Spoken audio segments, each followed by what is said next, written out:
First of all, your nation is deceived. Your government believes in the two-state solution. That's a deception. There is no Palestinian nation. There's no such thing. Palestine has never been a country in the history.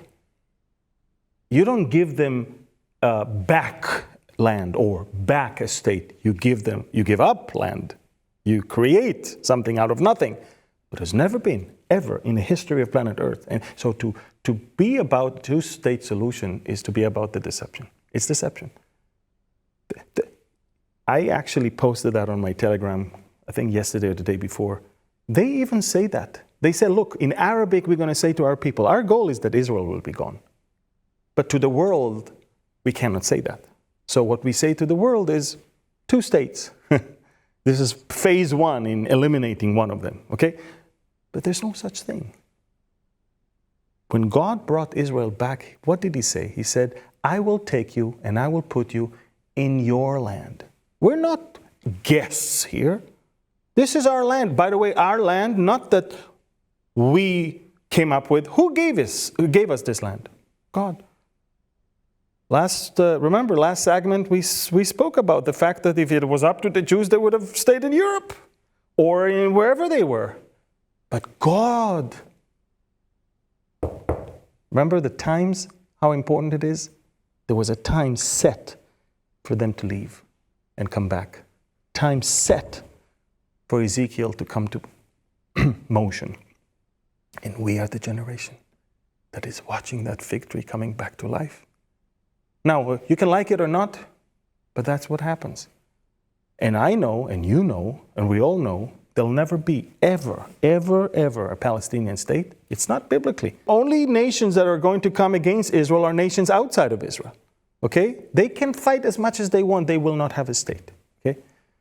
Because there is no such thing. These are Arabs. These Arabs came from Arab nations all around. And the only reason they underwrite their national identity is for the sake of eliminating Israel. They say that. But they're Arabs. They're Arabs. They speak Arabic. They have Arab culture. They have Arab they are Arabs. The only time they started using the word Palestinian is when the Jews stopped using the word Palestinian. In 1948, Israel was born, and the Palestinian Jews stopped calling themselves Palestinians and start calling them Israelis. Because up until then, the Arabs called themselves Arabs, not Palestinians.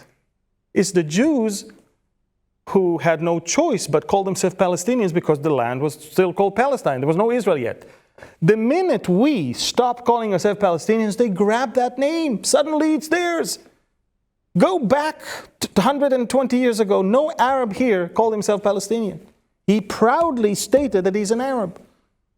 You know, there's a Joanne Peters, a Jewish journalist she passed away a couple of years ago. She wrote a book called From Time Immemorial. It's a must book that every Christian read. And she was actually given a task to come to Israel and to write a book that describes the conflict here and to justify the Palestinian cause. And she was a very progressive, liberal Jew. Of course I will do it.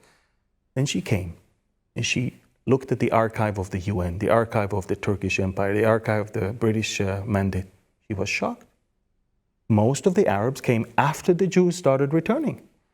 Most of the flourishing Arab places these were work immigrants. They were come because the Jews brought work. And nobody talks about it. She said, take your money, the down payment. I'm not going to write what you want. I'm going to write what I found.